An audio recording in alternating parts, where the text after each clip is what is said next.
The sun is popping solar flares like popcorn. Look at this, 5 solar flares going off on the sun today, including the X1.9, the second largest solar flare in this cycle 25. You might know that the sun has these 11-year solar cycles from minimum to maximum, overall 22 years. Guys, this is major events taking place, and today there was it's finally got reported something that's been swept under the rug about a terrorist attack on the power grid last Wednesday on the 4th of January in Las Vegas. So, guys, let's bury into this. Our grid is at risk, guys, and the grid of communications. Now, it may be that these flares here may not do anything. Well, the ones we're seeing won't immediately affect us in a great way, but the sun is cocked and primed and cocked. It could really throw something big at us. Look how active the sun has got. And we've not even reached solar maximum yet, my friends. We have not reached solar maximum. This is Greg Allison with Green Greg's, Galactic Greg's, Swivel Head News. So just bear in mind here, we have a lot cooking on the sun and on Earth. So you need to be prepared. Look at this, guys. The solar sunspot AR 3184 just fired an X-class 1.9. I was worried about sunspot 3182. And it has gotten a configuration to be able to launch major solar flares also. But look at this, guys. The sun is really streaming. Look at this. Here's a flare. Here's a flare. It's 1, 2, 3, 4. Let's see. There's 5 of them. It's 1, 2, 3, 4. Yeah, 5 right here. This one fires off too. 5 events here, guys, coming off from the sun. Look at all this stuff streaming around here. That's pretty typical. But this guy here was an X 1.9. You got a pretty good sized flare popping out over here. We don't know what that is apparently. But guys, this is a configuration to watch. This is something to keep your eyes out for, because you need to have your gas tank at least half full in your car, full if you can. You need to have your batteries and your food and stuff in order, just in case. Just in case. Prep, my friends. So we're going to talk about this. Let me get out of this picture here. We're going to come in here and look at the sun. And yeah, nothing else. You're going to have some pretty auroras tonight. Here's the sunspots. Look at this, guys. 3181 is quite big. 3182 is huge. This is the one I was worried about just a couple of days ago, but 3184 is flaring off. Now, 3182 is flared off pretty good too. So it's kind of fortunate. Everything so far has been flared off on the other side or on the limb of the sun, but when's the day going to come when these is going to fire right at us? We've had some major flares on the other side of the sun in the last several months. So, guys, it's time to have your eyes wide open and head on a swivel if you've ever had it before. We just need to prepare, be ready for the worst, pray for the best, pray that all you got to do is say, ooh and ah, look at some pretty northern lights. But, guys, our magnetosphere is waning, and the sun is banging. So let's get out of this one again. And you can see here on the 9th, which is today, at 1850 UT Universal Time.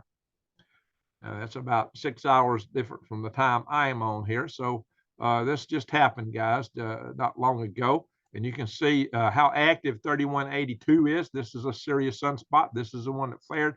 Look at this, guys. Look at that configuration. Just look at this picture, guys. Look at the sun here. Holy guac and smoke the moly, guys. This is serious, serious stuff.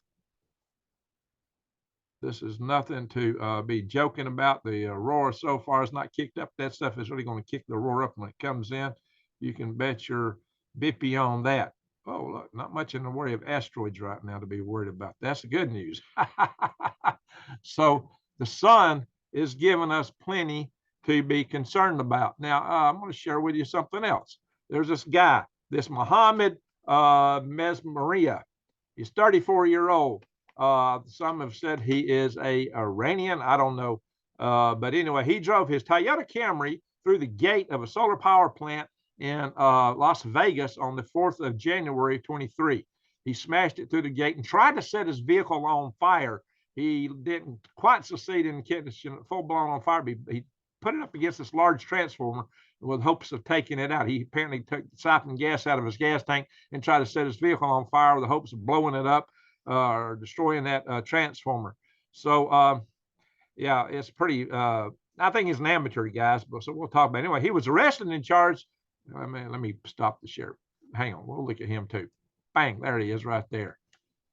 Stop share. Bing. Okay, guys. This guy was arrested and charged with committing an act of terrorism, first-degree arson, third-degree arson.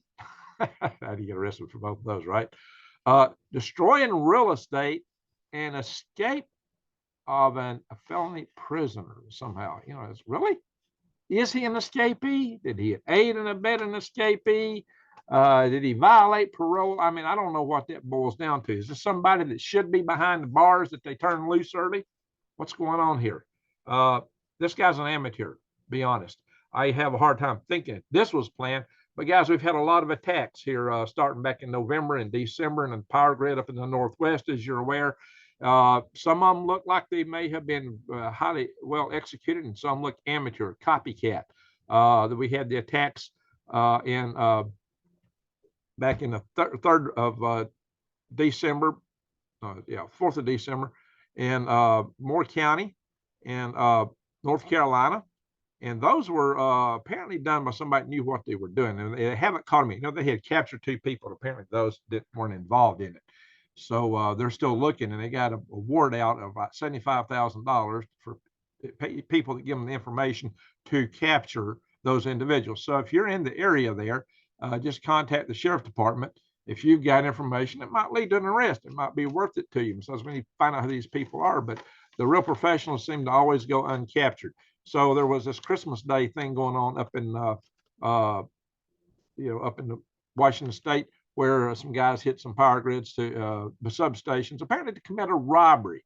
Well, they were amateurs and they got caught. Fortunately, they got caught.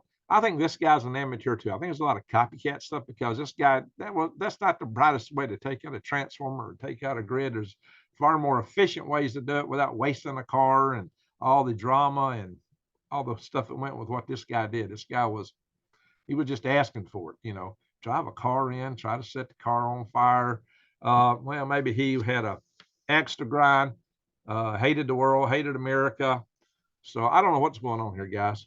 There is apparently some professional acts and there's copycat acts, but they could all put us at risk. So far, we've been fortunate. What's been attacked has been the secondary power distribution centers, not the primary high voltage, long distance transfer centers that we're so reliant on and that are so critical to our grid. If they take down the right ones, 9 of those could actually bring down an entire country. That's already been shown. I've shown that many times and talked about it. See, this fits the narrative, exactly what I've been telling you about being worried about terrorism.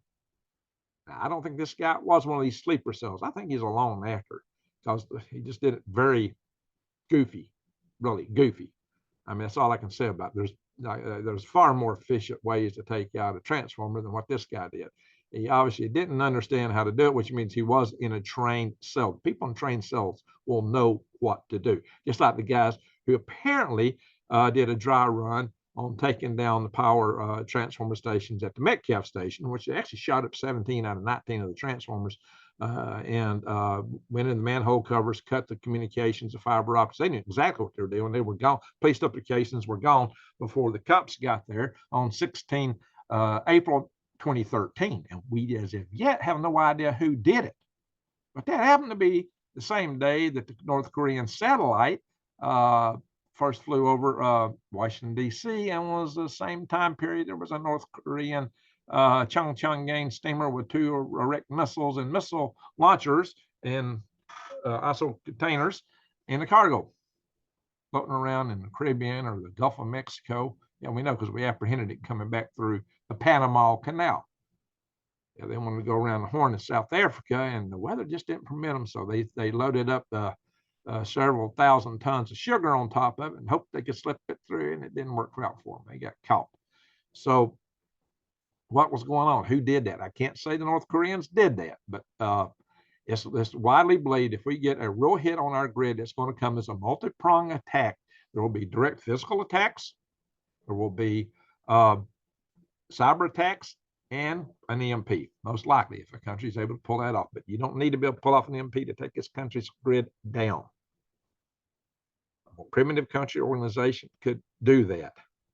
It might be noted that the drug cartels did it to a state, at a state level, They didn't take out the grid permanently. They took down the power temporarily in a state in Mexico and executed officials so that they could, because they were going to go launch a war on the drug cartel. These cartels are not our friends, let me tell you. And they may be a threat here. Talked about that. I'm going to reserve that topic for one of my Swivel Head News channels. I kind of touched on it on my Rumble channel. You got to check out my Rumble Swivel Head News. You got to check out my YouTube Swivel Head News. Be links below, my friends. So bear in mind, the grid's at risk. The sun is a popping like popcorn, flares out. And we just had the second largest flare in solar cycle 25, just to recapitulate. So this is nothing to ignore. So my friends, consider it. Go to prepwithgreg.com where you can get these long-term food storage. You might really need that now. If the grid goes down, you're not going to be getting nothing. So let me do a share again. And I will show you some of that. Give me a second. Bring right here. Go to prepwithgreg.com. And the cool thing is you can get the month supply $100 off. That's a great bargain, guys. $100 off the month supply. And that's a great price for 4 weeks of food, guys. Each bucket's two each. Two of these buckets is 2,000 calories a day. Breakfast, lunch, and dinner. They'll make you a winner. And check out my other channels. We'll show you a couple of them here just real fast. Oh, that's my studio on this channel. Whoops. All right, hang on. Well, never mind. We'll go back to that later. I'm in a hurry. So thank y'all for watching. And with that, I'm going to say, Greg out.